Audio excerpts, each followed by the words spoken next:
चीनी वजीर आजम ली जियांग ने SCO के मौके पर वजीर आजम, आर्मी चीफ और दीगर सिक्योरिटी ओहदेदारों से मुलाकातें की। चीनी वजीर आजम ने इन मुलाकातों में चीनी शहरियों के तहफ़्फ़ुज़ की बात की। पाकिस्तान में तैनात चीनी सफ़ीर ने मीडिया नुमाइंदों से बात करते हुए कहा कि चीन चाहता है कि चीनी शहरियों पर हमलों में मुलव्विस अफराद कैफ़िल किरदार तक पहुँचें।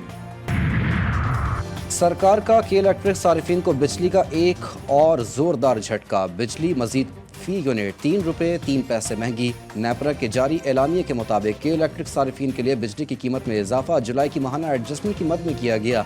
सारिफिन से इसकी इजाफी वसूली दिसंबर के बिल्स में की जाएगी। और गजा में मजीद 3 इसराइली फौजी हलाक, 48 घंटों में 13 फौजी मारे गए।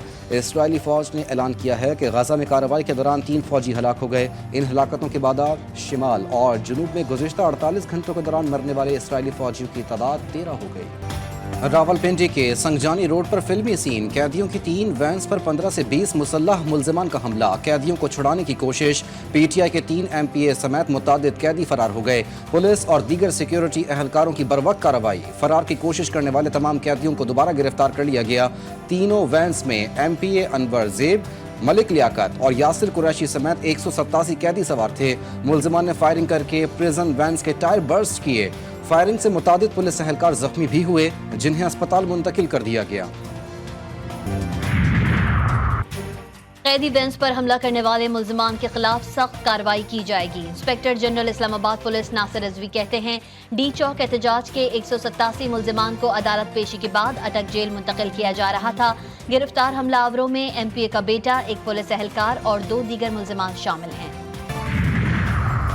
वफाकी वजीर इत्तलात ने PTI को हमले में मुलव्विस करार दे दिया। अताउल्लाह तारड़ का मुल्जिमान के खिलाफ सख्त कार्रवाई का ऐलान। मीडिया से गुफ्तगू में कहा, गिरफ्तार और फरार मुल्जिमान समेत मनसूबा साजों को भी सख्त सजाएं दी जाएंगी। मजीद कहा, तहरीक इंतशार के कारकुनान ने हमला किया।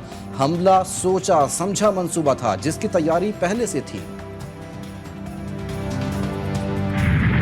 SHO, ये जो तरनोल का SHO है, इसने अपने हाथ से शीशे तोड़े और एक ड्रामा रचा कर कि जी कोई हमला हो गया है, किसी ने हमला कर दिया है, और फिर ताले खोल के उन सबको 3 प्रिजनर वैन से नीचे उतार के खड़ा कर दिया और एक ड्रामा रचाया हुआ है कि जी वो फरार हो रहे हैं। मेरे पास वीडियोस भी हैं, सबूत भी हैं।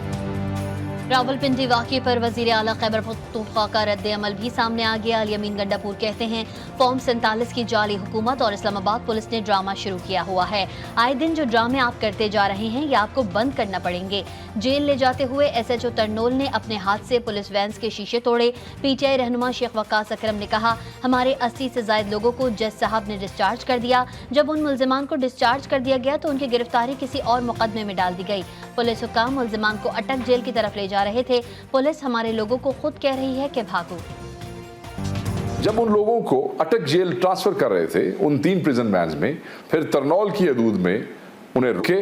तरनौल थाना के SHO शबीर तनोली ने और उनकी टीम ने उन प्रिजन वैन्स के शीशे तोड़े, दरवाजे खोले और ज़बरदस्ती तमाम प्रिजन्स को, जो हमारे वो कैदी अटक ले जाए जा रहे थे, उनको बाहर ला के खड़ा किया और उन्हें वो पुश कर रहे यहाँ से भागे।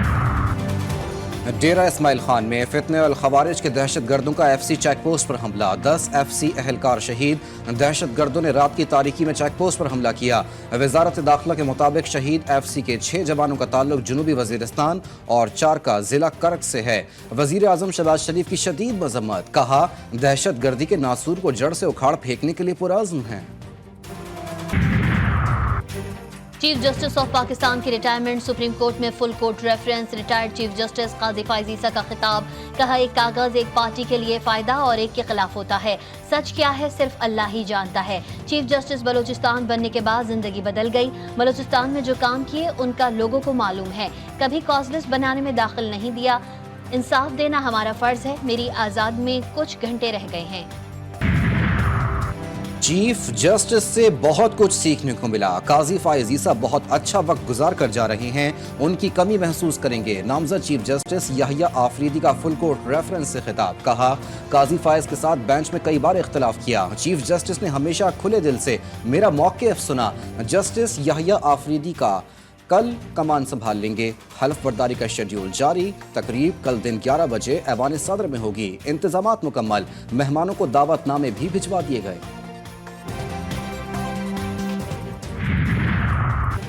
चीफ जस्टिस काजी फाइज ईसा की रिटायरमेंट के हवाले से full court reference. Justice Mansoor Ali Shah, justice Munib Akhtar, justice Ayesha Malik, justice Malik Shahzad, justice Athar Minallah और जस्टिस शाहिद वहीद शहीद नहीं हुए।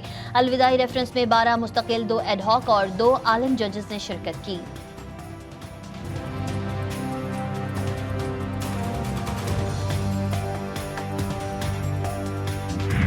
पाकिस्तान की जुडिशल हिस्ट्री के अंदर ऐसा बदतमीज़, बदतहजीब और मुनाफिक आदमी मैंने नहीं देखा। मैं आज नहीं, चूँकि जा रहे हैं इसलिए नहीं कह रहा। मैं ये गुज़श्ता 6 माह से ये बात मुसलसल कर रहा हूँ और मैंने तो ख़ुद उनका रवैया सुप्रीम कोर्ट में बर्दाश्त भी किया हुआ है। और क्या कहा जा सकता है, वो तारीख़ के अंदर एक मकरूह किरदार के तौर पर हमेशा याद रखेंगे। साजजादा हामिद रजा ने चीफ जस्टिस काजी फाइज को बदतहजीब शख्स करार दे दिया। कहा, जस्टिस काजी फाइज को तारीख में अच्छे अल्फाज में याद नहीं रखा जाएगा। आने वाले चीफ जस्टिस के लिए नेक ख्वाहिशात का इजहार। मजीद कहा, बानी PTI को कैद तन्हाई में रखा गया है। किसी किस्म की डील का सवाल ही पैदा नहीं होता।